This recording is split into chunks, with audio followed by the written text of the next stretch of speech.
चल रही है, ठीक है, 15,000 चल रही है, ठीक है। उसमें से तीन देखो कमरे किराया होगा, ठीक है, 1100 का सिलेंडर हो गया, तेल राशन हो गया, वो बचाएगा क्या और वो खाएगा क्या? इसी सरकार में तो हिंदू जागा नारा क्यों ना लगाएंगे? अभी तक तो खोया हुआ था और जरा सा सांस और ले लेगा ना तो बहुत बुरा हो जाएगा। जो पहले था ना वो अब ना होगा, अब ना होगा बिल्कुल भी। भाई साहब महंगाई के ऊपर बात करते हैं। महंगाई क्या महंगाई है? क्या मोदी से या सरकार से पूछ के लुगाइयों के पास सोते हो? 20-20 बच्चे पैदा करते हो, महंगाई नहीं बढ़ेगी? महंगाई बढ़ेगी। उसके बाद में तो एक मजदूर की मजदूरी, कंपनी में काम करने वाले की क्या नाम 300 रुपए पगार है? एक मजदूर मजदूरी करके आ रहा है 700-800 रुपए की उसकी डेली की 700-800 रुपए की उसकी मजदूरी है।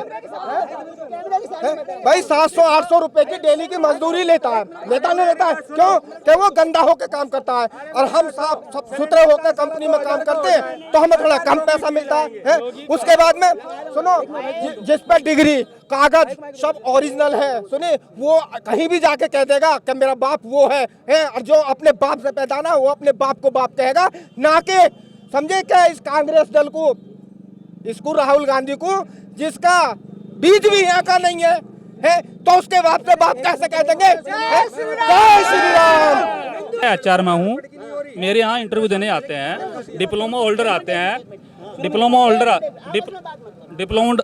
होल्डर आते हैं, बट उनको जब फॉर्म भरने जाता है हिंदी में तो उनकी राइटिंग से पता लग जाता है कि इसने डिप्लोमा कैसे कर रखा है। उसको डिप्लोमा की स्पेलिंग पूछता हूँ ना तो वो डिप्लोमा की स्पेलिंग नहीं बता पाता। अयोध्या में 1992 में जब मस्जिद ढहाई गई थी ना, उस समय हम छोटे से थे, पढ़ने जाते थे, पढ़ने जाते थे तो एक बैग में एक थैले में जो है पत्थर लेके जाते थे, क्योंकि मोमडन का गांव पड़ता था। हाँ जी, अपनी बात कर रहा हूँ, ये 1992 की बात है। कल्याण सिंह मुख्यमंत्री थे, पता है आपको? लेके जाते थे। इतनी दहशत थी उस समय कि मतलब जो है घर में घुस तक मारने को तैयार रहते थे। अब क्या बात कर रहे हो आप? हिंदू क्या बदलाव आया 2014 के बाद? क्या बदलाव आया? हम तो योगी सरकार, मोदी सरकार, बस इसके अलावा और कुछ नहीं। बस जय श्री राम, जय श्री राम। ऐसा नहीं है, ठीक है, जिसको जो आज जो दुकान खोल रहा है, जो काम कर रहा है, जिसको काम करना है ना वो आगे बढ़ जाता है। भाई ये तो सरकार के ऊपर गाली देना, सरकार ने ठेका ले रखा है तुम्हारा क्या भाई? 15,000 सैलरी है, ठीक है, 15,000 सैलरी है, ठीक है। उसमें से देखो कमरे किराया होगा, ठीक है, 1100 का सिलेंडर हो गया, तेल राशन हो गया, वो बचाएगा क्या और वो खाएगा क्या? आप कितने पढ़े लिखे हो? कितने पढ़े लिखे हो? मैं मात्र कुल 8वीं पढ़ा हूँ बस में, ठीक है। जनरली मैं बोलूँ, देखो ये पॉलिटिक्स, पार्टी पॉलिटिक्स, जाति धर्म, ये सब एक मिनट में बोलूँ, जाति और धर्म, ये ना पार्टी और पॉलिटिक्स करना अलग बात है। अगर मैं अपने बच्चों को पढ़ाऊंगा ही नहीं तो मुझे हेल्परी की नौकरी मिलेगी, ठीक है, तो मेरे बच्चे भी हेल्परी करेंगे इन जनरली। अगर मैं बच्चों को पढ़ाऊंगा तो मैं 7,000 की नौकरी क्यों ही करूंगा? स्टार्टिंग में 7,000 करूंगा, लेकिन 4 साल के बाद तो 50,000 की नौकरी करूंगा ना, स्किल बेस पे। अगर हम सरकार के ऊपर ही बोझ बने रहेंगे कि सरकार हमको राशन दे, सरकार हमको स्कूल में पढ़ाए, सरकार हमारा ठेका ले, तो भाई हम पैदा ही क्यों हुए दर देश के ऊपर में? पैदा जो बंदे ग्रेजुएट करे हुए हैं ना, आप तो 8वीं पास हो ना। अरे मेरी बात सुन तो लो पहले। जो बंदे ग्रेजुएट करे हुए हैं ना, मैंने उसको भी रोडों भटकते हुए देखा, वैसे मैंने उसको ही अगर हमारी क्वालिफिकेशन अच्छी है, नॉलेज है, तो हमें जॉब मिलेगी।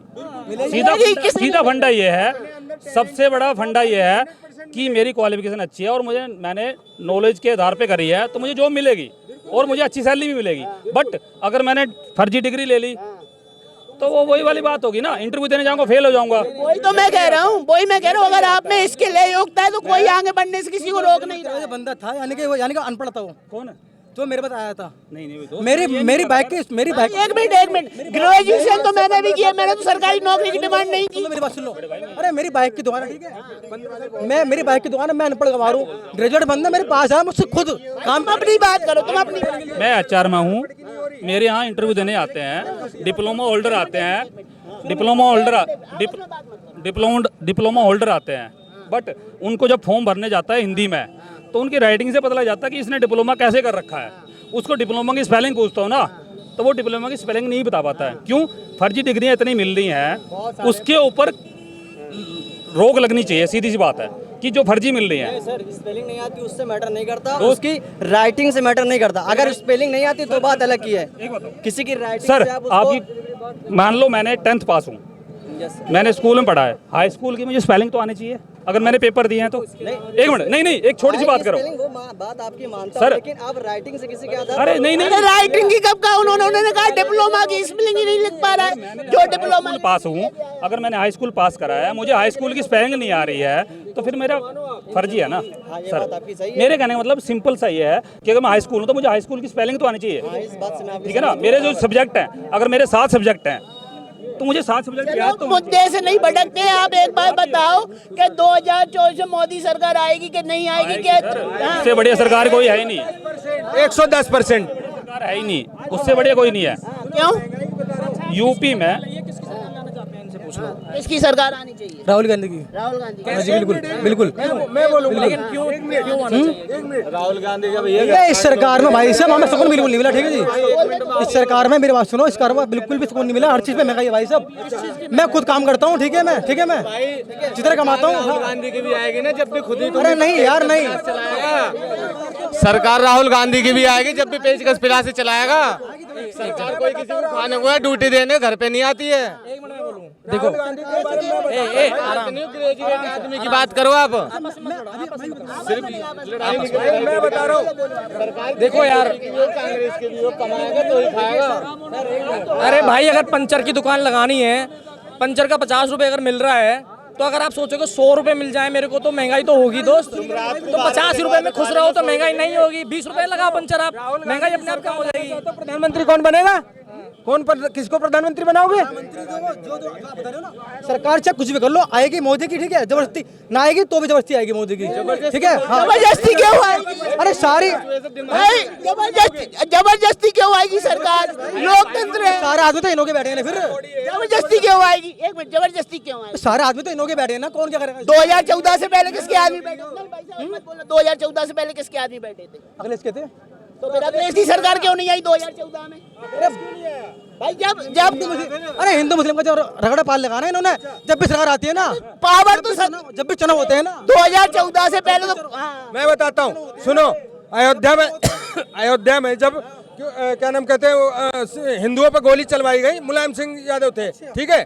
तो उस टाइम नहीं दिखा है, गोली चलवा के अच्छे निपटा दिया वहाँ पे। देखो एक चीज, राहुल गांधी को प्रधानमंत्री अरे बनाओ। एक एक अयोध्या में 1992 में जब मस्जिद ढहाई गई थी ना, उस समय हम छोटे से थे, पढ़ने जाते थे। सुनो, पढ़ने जाते थे तो एक बैग में, एक थैले में जो है पत्थर लेके जाते थे, क्योंकि मोमडन का गांव पड़ता था। हाँ जी, अपनी बात कर रहा हूँ, ये 1992 की बात है। कल्याण सिंह मुख्यमंत्री थे, पता है आपको? लेके जाते थे। इतनी दहशत थी उस समय कि मतलब जो है घर में घुस तक मारने को तैयार रहते थे। अब क्या बात कर रहे हो आप? अब क्या बदलाव आया 2014 के बाद? क्या बदलाव आया? हम तो योगी सरकार, मोदी सरकार, बस इसके अलावा और कुछ नहीं। बस जय श्री राम, जय श्री राम, जय श्री राम। वजह क्या है? वजह हम बहुत खुश हैं, हमारे प्रभु श्री राम का मंदिर बन गया। इससे बड़ी बात हमारे लिए कुछ नहीं है। भगवान श्री राम का मंदिर बन गया हमारे लिए, इससे बड़ी खुशी की बात और कुछ नहीं। जो सदियों से बाबर आदम के जमाने से हमारा मस्जिद, हमारा मंदिर क्या कह रहे हैं? क्या नाम है आपका? नाम क्या है? मेरा नाम तनवीर अब्बासी है। नारे क्यों लगा रहे हो? अरे कुछ और नारे लगा लो। जय श्री राम क्या है? क्यों लगा रहे हो? अरे भाई मैंने लोगों पर कहा क्या? मैंने कहा क्या? अरे तो जो जिस कम्युनिटी से होगा वही तो नारे लगाएगा। इसमें कहने का तो कुछ जरूरत ही नहीं है इसकी। कहने की तो कुछ जरूरत ही नहीं है इस चीज की। जय श्री राम कहने की जरूरत भी नहीं है इसमें। क्या कह रहे हैं कि नारे क्यों लगा रहे हो? नारे अकेला मुस्लिम लड़का खड़ा हूँ, आप हिंदू हम नहीं, मेरी बात सुनो। हम जब नारे लगा रहे, पहले भी लगा रहे थे, आज भी लगा रहे हैं हम। अरे क्या बात कर रहे हो? चलो हम दिखाते। अरे कैसी बात कर रहे हो आप? नहीं। भैया मैं ये कहता हूँ, सुनो, ऐसा है, आप कहते हो नारे नहीं लगाते। आप जब रोड पे नमाज पढ़ने लगते हो तो वहाँ तो किसी को तकलीफ नहीं होती। नहीं, मेरी बात सुनो, पहले मेरी बात सुनो। आप रोड पे नमाज पढ़ते हो, किसी को तकलीफ होती नहीं होती ना? किसी को तकलीफ होती नहीं होती ना? हिंदू भाई, किसी को तकलीफ नहीं होती। आप क्या नाम वो ताजिया उठती हैं, किसी को तकलीफ होती नहीं होती। हनुमान शोभा यात्रा निकले, उसमें पत्थर फेंके जाते हैं। आप तलवार लेके चलो तो कोई दिक्कत नहीं। अगर हिंदू भाई तलवार लेके चल दे तो उसमें बहुत बड़ी परेशानी है।